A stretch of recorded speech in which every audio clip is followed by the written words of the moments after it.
अगर ये act of war है, जो कि ऑलरेडी गवर्नमेंट ने डिसाइड कर लिया है या इसको बोल दिया कि एक्ट ऑफ टेरर है यानी एक्ट ऑफ वॉर है, तो फिर भारत सरकार इस पर क्या एक्शन ले रही कि ये जो अटैक है वो एक्ट ऑफ टेरर है, कि act of terror is act of war.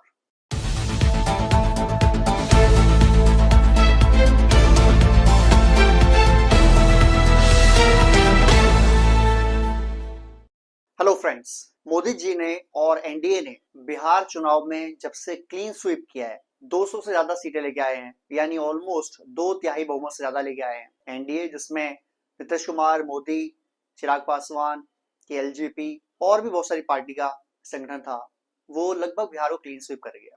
अब आप बोलेंगे सर ये तो चैनल जो है वो बिहार का तो है नहीं, ये तो पॉलिटिक्स का हम बात ही नहीं करते, फिर आज हम इस बारे में बात क्यों कर रहे हैं? दो रीजन है। पहला रीजन ये है कि बिहार की पॉलिटिक्स सीधा सीधा सेंट्रल गवर्नमेंट की पावर को स्ट्रेंथन कर सकती थी और वीक भी कर सकती थी, और अब जाहिर सी बात है क्योंकि एनडीए जीत गया है और भारी बहुमत से जीत गया है, तो अब ये बहुत ज्यादा स्ट्रेंथ देगी, पावर देगी सेंट्रल गवर्नमेंट को, यानी कि एनडीए सरकार जो चल रही है मोदी जी के नेतृत्व में।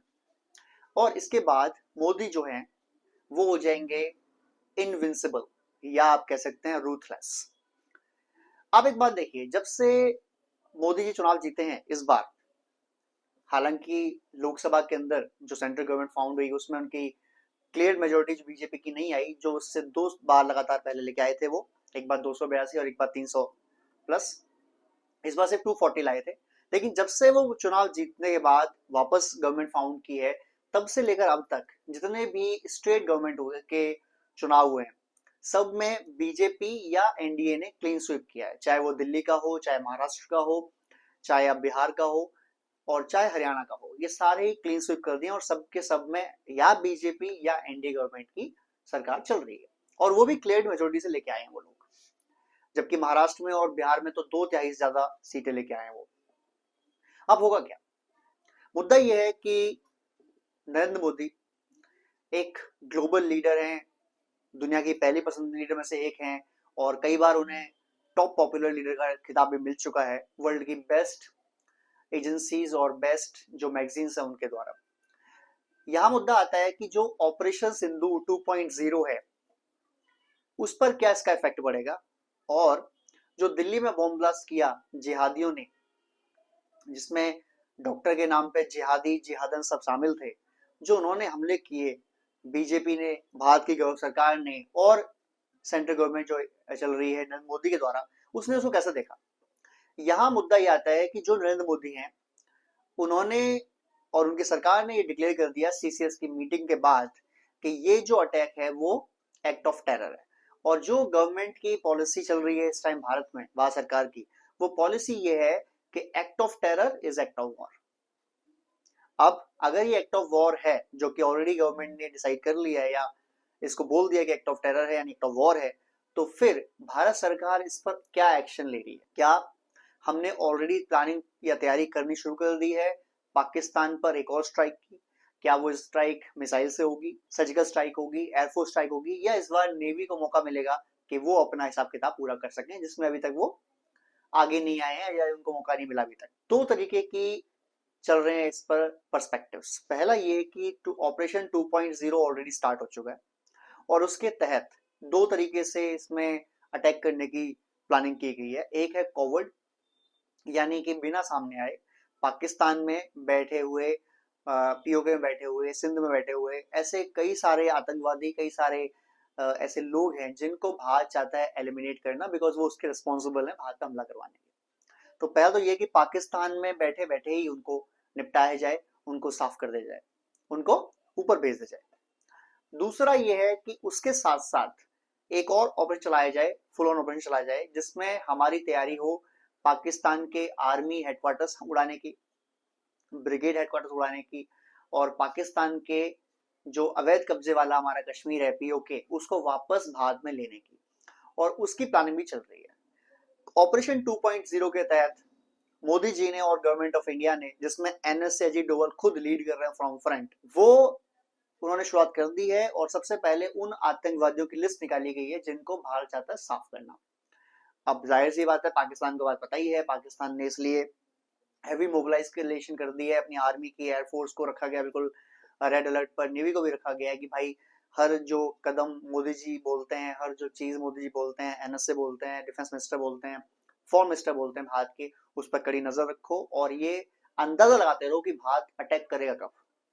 लेकिन आपने एक चीज रियलाइज की होगी, जब से सीसीएस की मीटिंग खत्म हुई है, सिर्फ एक बयान तो आ गया कि एक्ट ऑफ टेरर है ये भारत का, और एक्ट ऑफ टेरर मतलब एक्ट ऑफ वॉर हो गया। लेकिन उसके अलावा ना मोदी जी ने, ना डिफेंस मिनिस्टर ने, ना फॉरेन मिनिस्टर ने, ना एक्सटर्नल अफेयर मिनिस्टर या एनएसए ने, ना वित्त मंत्री ने, ऐसा एक ने भी नहीं बोला कि हम अटैक करने वाले हैं, हम कब करने वाले हैं। दो चीजें होती हैं, पहला लोग बोल रहे हैं कि आपने अब तक कोई हमला क्यों नहीं प्लान किया, आपने क्यों नहीं जवाब तुरंत दे दिया।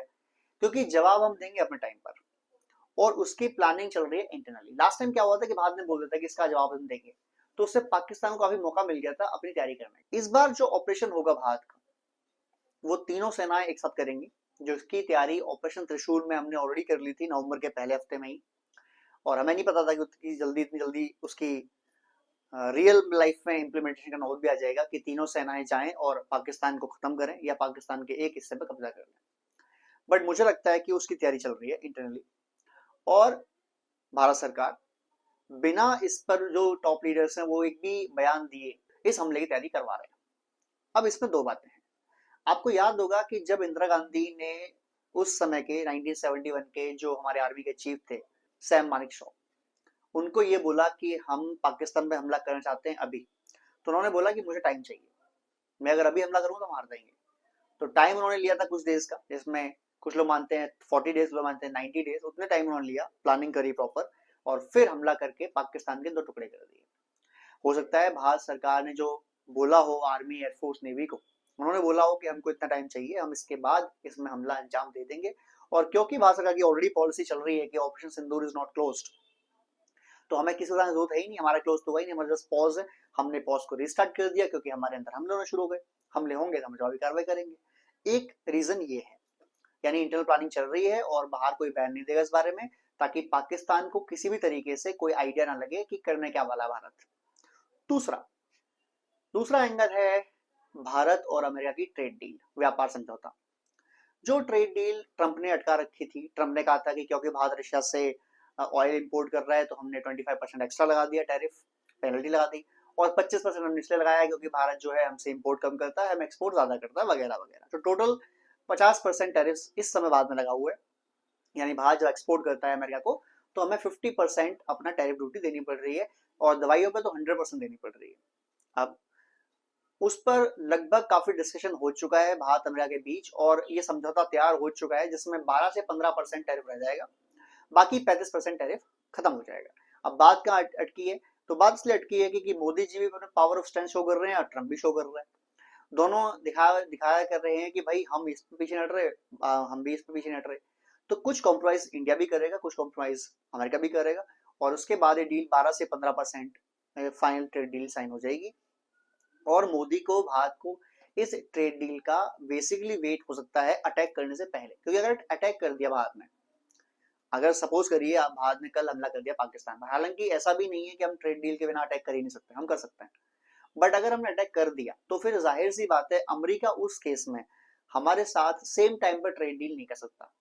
यानी हमने अटैक किया, हमने हफ्ते 10 दिन लड़ाई करी, हमने पाकिस्तान का कुछ एरिया कब्जा कर लिया, उसके बाद डील्स होंगी, बातचीत होंगी, फिर एक समझौते पर आएंगे, उसके बाद फिर वो ट्रेड डील चली जाएगी काफी पीछे, यानी ट्रेड डील पहुंच जाएगी ठंडे बस्ते में। तो भारत चाहता है कि पाकिस्तान पर अटैक करने से पहले, यानी खुलेआम अटैक करने से पहले, कोवर्ट ऑपरेशन ऑलरेडी चल रहा है, वो रोका नहीं है, वो चल रहा है फुल ऑन, क्योंकि उसमें कोई गारंटी देनी नहीं होती आपको, आप जिस मर्जी को एडमिट कर दो आतंकवादी को, और कह दो कि भाई पाकिस्तान में जो चल रहे हैं बलूचिस्तान के बीएलए, बीएलएफ, टीटीपी के लड़ाके, और भी जो फैक्शंस है वहां पर, वो हमला कर रहे हैं, हम क्या कर सकते हैं इसमें, और ना ही पाकिस्तान कोई प्रूफ इस पर दे पाएगा। लेकिन अगर आप डायरेक्टली जाके मिसाइल्स मारेंगे, फाइटर प्लेन से हमला करवाएंगे, नेवी से हमला करवाएंगे, आर्मी भेजेंगे, तो फिर वो फुल ऑन वॉर की तरह ट्रीट हो जाता है, और उसके बाद दुनिया की सारी जो ताकतें हैं वो उसमें इन्वॉल्व हो सकती है, या एटलीस्ट बैन तो दे सकती है। और चाचा ट्रंप, जिनको हर चीज में लीडर बनने की बड़ी शौक है, उसको लगता है दुनिया के जितने भी मसीहा पहले पैदा हुए थे उनसे बड़ा मसीहा तो वो ट्रंप ही है। दुनिया में जितने वॉर होते हैं उसको रुकवाने का ठेका उसने ले रखा है, तो फिर वो कूद जाएगा कि अपनी इमेज बनानी है भाई, तो ये रोज रुकवाओ। और अगर युद्ध नहीं भी रुकता है तो वो ट्रेड डील तो ठंडे बस्ते में जाएगी ही जाएगी। इसलिए भारत की प्लानिंग हो सकती है कि पहले कोवर्ट तरीके से उनको निपटाओ जो आतंकवादी हैं, और जाहिर सी बात है कि इसमें एक डिटेल एजेंसी जो है हमारी वो निष्कर्ष निकालने में लगी हुई है कि भारत में कैसे हुआ, और पाकिस्तान में हमला करने से पहले जो यहाँ पाकिस्तानी सोच वाले बंदे बैठे हैं, जो पाकिस्तान लेके बैठे हुए हैं, उनको भी निपटाना जरूरी है। तो दो तरीके से कोवर्ट ऑपरेशन चल रहा है। पहला, भारत में उन जिहादियों को ढूंढा जाए जो ये गलत कामों में इन्वॉल्व हैं, जो खुद का, हिंदुस्तान का, मुस्लिमों का, सबका नाम खराब कर रहे हैं, उनको पहले निपटाया जाए ताकि पाकिस्तान पे जब लड़ाई हो तो अंदर की टेंशन ना हो हमारे को। दूसरा, पाकिस्तान में घुस के वहां के जो आतंकवादी जो इसके पीछे गुनहगार हैं या जो आगे हमला कर सकते हैं, उनको वहां पे जाके कोवर्ट तरीके से एलिमिनेट करते हैं। तो दो चीज हो गई। अब तीसरा क्या चाहता है भारत? थर्ड होगा full and final trade deal हो जाए अमेरिका से। एक बार ट्रेड डील हो जाएगी तो फिर वो ट्रेड डील जल्दी कैंसिल नहीं होती है, बल्कि कैंसिल होती ही नहीं है, क्योंकि डील साइन होती है। मैक्स टू मैक्स होल्ड हो जाएगी, होल्ड होगी तो फिर दोबारा जैसी लड़ाई रुकेगी फिर ऑन हो जाएगी, तो उस पर फिर टेंशन नहीं होती कोई। लेकिन अगर ट्रेड डील नहीं होगी तब टेंशन रहती है। दूसरी चीज हो गई। तीसरी चीज कि जब हमला किया जाए, जब आर्मी, एयरफोर्स, नेवी इतने प्लान्ड हो कि बस 24 टू 48 आवर्स के अंदर पाकिस्तान का एक बहुत बड़ा जमीन का हिस्सा कब्जा कर लें, 50 किलोमीटर का हो, 100 किलोमीटर का हो, 200 किलोमीटर का हो, किस साइड से घेरेंगे, कहाँ पे करेंगे, ये पूरा प्लान्ड होगा। और ये लड़ाई बहुत ज्यादा नहीं चलेगी, ये 48 आवर्स से 72 आवर्स के बीच में लड़ाई निपटानी पड़ेगी, ताकि जब तक इसमें बाहर के देश इन्वॉल्व हो, हम लड़ाई रोकने की कगार पहले पहुंच जाए, हमारा जो ऑब्जेक्टिव वो अचीव हो जाए। क्योंकि हर लड़ाई का ऑब्जेक्टिव होता है, हमने क्या सोचा है, हमने क्या तय किया।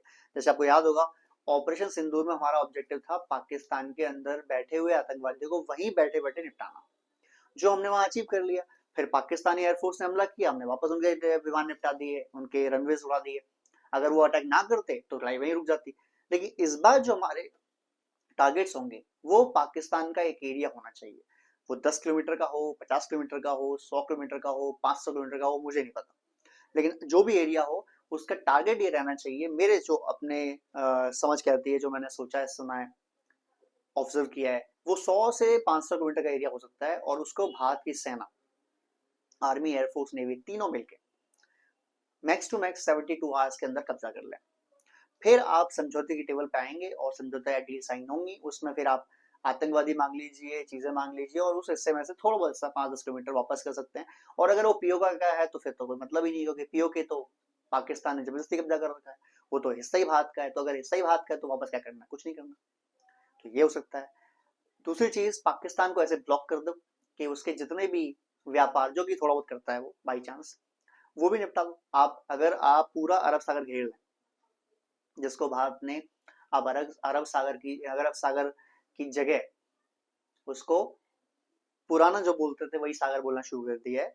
और ये चीज होने के बाद अगर हम पाकिस्तान के अरब सागर का एरिया पूरा ही रोक दें, जहां से कोई व्यापार ही ना हो पाए, तो पाकिस्तान में तो वैसे ही व्यापार की दिक्कत है, वहां तो वैसे ही कोई व्यापार चाहता नहीं घुसना, तो फिर और दिक्कत उनको हो जाएगी। जो देश पल ही रहा है कुछ भिखारियों के भीख मांगने की वजह से, जो देश पल ही रहा है, कभी अरब ने भीख मांग दे दी, कभी चाइना ने भीख दे दी, कभी अमेरिका ने भीख दे दी, कभी यूरोप ने भीख दे दी, उससे अगर वहां पर जो थोड़ा वो बचा कुचा ट्रेड है, व्यापार है, वो भी अपने ठप कर दिया, तो वो तो वैसे भी खत्म है।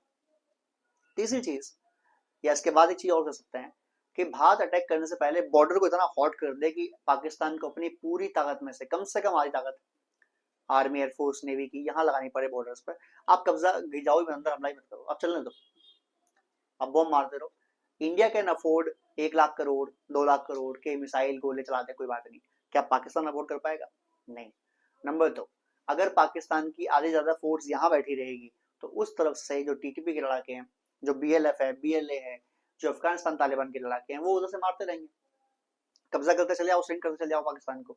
तो जब दो चार तरफ से लड़ाई होगी और उस देश के साथ लड़ाई हो जो पाकिस्तान जैसा भिखमंगा देश हो, जो पाकिस्तान के जैसा कर्ज में डूबा हुआ देश हो, वो पाकिस्तान के जैसा जिसमें कई कई प्रांत में फ्रैक्शंस हैं, सबको अपनी आजादी चाहिए, वहां जैसे चल रहा हो, तो उसके तीन चीजें हो सकती हैं उसके बाद। पहला, पीओके भारत का हिस्सा और पाकिस्तान के 4 टुकड़े, जिसकी संभावना भारत का ये फॉरवर्ड ऑपरेशन कब होगा, एक तो कोवर्ड हो गया चलेगा अंदर से, फॉरवर्ड ऑपरेशन कब होगा, इसकी बहुत संभावना है कि ट्रेड डील साइन होने के हफ्ते 10 दिन के बाद, यानी मोस्ट प्रॉब्ली दिसंबर में या फिर फरवरी में। ये दो तरीके हो सकते हैं, दो टाइम हो सकते हैं जो मुझे नजर आते हैं जब भारत पाकिस्तान पर हमला कर सकता है, और वो हमले जब होंगे इस बार तो वो अब होंगे, वो पाकिस्तान की जमीन कब्जा करने के पर्पज से ही होंगे, और कई हजार साल के बाद भारत अपनी टेरिटरी को ऑफिशियली इंक्रीज करेगा, जो कि हमने पहले कभी किसी हमला नहीं किया। लेकिन अगर इतना प्रोवोक करेंगे और सोचेंगे हम इतने वीक हैं कि हम हमला ही नहीं करेंगे, हम लड़ाई ही नहीं करेंगे, तो रिप्लाई तो करना पड़ेगा आपको। अभी देखो, आप जब दिल्ली ब्लास्ट हुआ उसके बाद एक ब्लास्ट जम्मू में भी हो गया, ये वो उकसा रहे हैं कि आओ हमला करो। हमको उनके टैक्टिक्स में आके जल्दी में हमला नहीं करना है, वरना फिर हमारी प्रॉब्लम हो सकती है, हमारे कुछ नुकसान हो सकते हैं जो प्रॉपर प्लानिंग के बाद नहीं होंगे। तो हम प्रॉपर प्लानिंग करेंगे, प्रॉपर टाइम लेंगे, ट्रेड डील साइन करेंगे पहले अमेरिका से, और फिर हमला करेंगे।